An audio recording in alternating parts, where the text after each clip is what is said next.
വനിതാ സംവരണം എന്ന പ്രധാനപ്പെട്ട വിഷയത്തിലേക്ക് മറ്റ് നിരവധി വിവാദപരമായിട്ടുള്ള കാര്യങ്ങൾ കൂട്ടിച്ചേർത്തുകൊണ്ടുള്ള കേന്ദ്ര സർക്കാരിന്റെ ബിൽ ഇന്ന് ലോക്സഭയിൽ അവതരിപ്പിക്കപ്പെടുകയാണ്.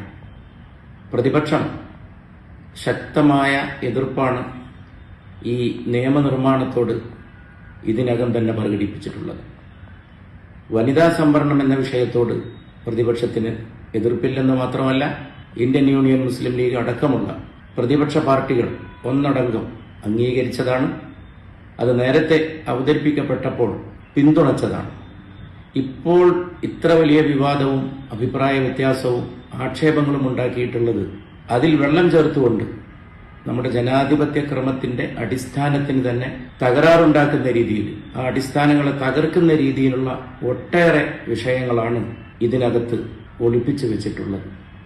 അതായത് പ്രകടമായി തന്നെ കാണാൻ സാധിക്കുന്നത് പോലെ മണ്ഡല പുനർനിർണയം, ഡീലിമിറ്റേഷൻ ഇതിലേക്ക് കൊണ്ടുവന്നിരിക്കുകയാണ്. ഈ രണ്ടും തമ്മിൽ ബന്ധമില്ല. വനിതാ സംവരണം നടപ്പിലാക്കാനുള്ള ആത്മാർത്ഥമായ ശ്രമമാണെങ്കിൽ നിലവിലുള്ള ലോക്സഭയിലെ 543 അംഗങ്ങളിൽ ആ സ്ട്രെങ്ത് വെച്ച് അതിനകത്ത് തന്നെ വനിതാ സംവരണം കൊണ്ടുവരാവുന്നതാണ്. അത് നേരത്തെ തന്നെ കൊണ്ടുവരാവുന്നതാണ്.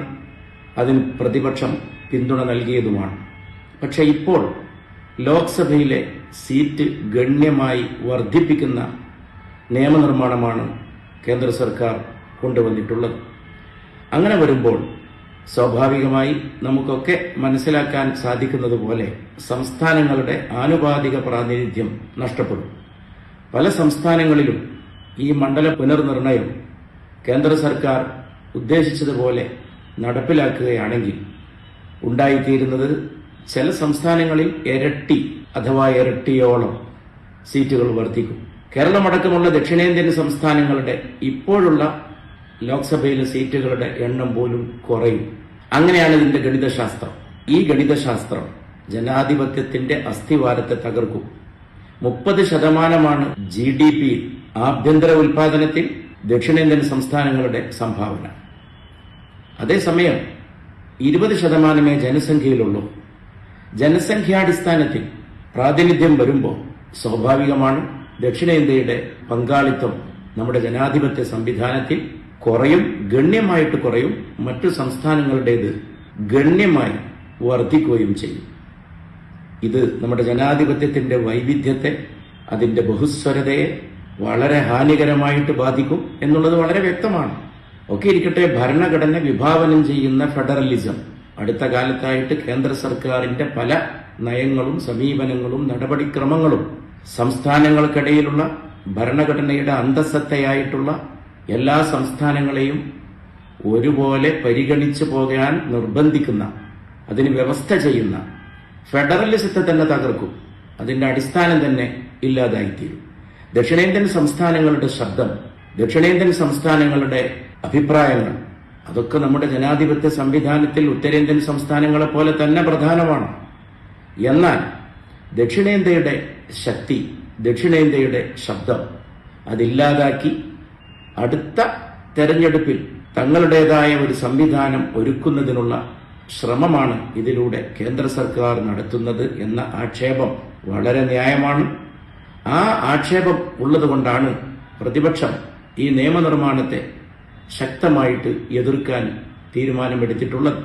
നമ്മെ സംബന്ധിച്ചിടത്തോളം വളരെ ചിന്തിക്കേണ്ടതായിട്ടുള്ള ഒരു കാര്യം, ഇപ്പോ ഈ നിയമനിർമ്മാണം കൊണ്ടുവരുന്നത് തന്നെ 2 സംസ്ഥാനങ്ങളിൽ തെരഞ്ഞെടുപ്പ് പ്രവർത്തനങ്ങൾ, പ്രചാരണം നടക്കുമ്പോഴാണ്. അടുത്ത ദിവസമാണ് തെരഞ്ഞെടുപ്പ് വരാൻ പോണത്. അപ്പോ സ്വാഭാവികമായി ആ സംസ്ഥാനങ്ങളിൽ നിന്നുള്ള MP-മാർക്ക് ഇവിടെ വന്ന് ഈ ചർച്ചയിൽ പങ്കെടുക്കാനും ഒക്കെ വലിയ ബുദ്ധിമുട്ടുണ്ടാവും.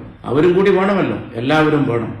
ഇത് യഥാർത്ഥത്തിൽ ഈ 2 സംസ്ഥാനങ്ങളിലെ തെരഞ്ഞെടുപ്പ് കഴിഞ്ഞിട്ട് നടത്തിയാലും ഒരു കുഴപ്പവും വരാത്ത സംഗതിയാണ്. പൊടുന്നനെ ഇത്തരം കാര്യങ്ങളുമായിട്ട് രംഗത്ത് വരുന്നത് രാഷ്ട്രീയ ലക്ഷ്യം വെച്ചുകൊണ്ടാണ് എന്നുള്ളതും ആക്ഷേപമല്ല, ന്യായമായിട്ടുള്ള ഒരു കാര്യമാണ്. അതൊരു വസ്തുതയാണ്. പൊടുന്നനെയാണ്, ഒരു മുന്നറിയിപ്പുമില്ലാതെ. യഥാർത്ഥത്തിൽ നേരത്തെ തന്നെ രാഷ്ട്രീയ കക്ഷികളുടെ പ്രതിനിധികളുടെ നേതാക്കളുടെയൊക്കെ യോഗം വിളിച്ചു ചേർത്ത് ഇതിനെക്കുറിച്ചൊക്കെ വളരെ വലിയ ചർച്ചകൾ നടത്തി ജനാധിപത്യപരമായിട്ടുള്ള സംവാദങ്ങളും അഭിപ്രായ വിനിമയങ്ങളും അഭിപ്രായ സമന്വയവും സൃഷ്ടിച്ചുകൊണ്ടാണ് ഇത്ര അടിസ്ഥാനപരമായിട്ടുള്ള രാജ്യത്തിന്റെ സ്വഭാവത്തെ, രാജ്യത്തിന്റെ ജനാധിപത്യപരമായ പ്രക്രിയയെ ആകെ ബാധിക്കുന്ന, വളരെ ആഴത്തിലുള്ള സ്വാധീനങ്ങൾ ചെലുത്താവുന്ന, ദൂരവ്യാപകമായിട്ടുള്ള പ്രത്യാഘാതങ്ങൾ സൃഷ്ടിക്കാവുന്ന ഇത്തരമൊരു നിയമനിർമ്മാണവുമായിട്ട് സർക്കാർ വരേണ്ടിയിരുന്നത് ഈ ഒരു ബില്ല് കൊണ്ടുവരുന്നതിന് മുമ്പ് പാലിക്കേണ്ട ജനാധിപത്യപരമായിട്ടുള്ള മര്യാദകൾ പോലും പാലിച്ചു എന്നാർക്കും പറയാൻ സാധിക്കില്ല. അല്ലെങ്കിൽ തന്നെ വനിതാ സംവരണം കൊണ്ടുവരാനുള്ള ഏറ്റവും നല്ല വഴി ഇപ്പോൾ നിലവിലുള്ള ലോക്സഭയിൽ തന്നെ അത് ഇപ്പോൾ തന്നെ നടപ്പിലാക്കുക എന്നതാണ്. അതിനാരും എതിരില്ലെന്ന് മാത്രമല്ല, പ്രതിപക്ഷം അതിന് സർവ്വതോന്മുഖമായ പിന്തുണയുമായിട്ട് നിലകൊള്ളുകയാണ്.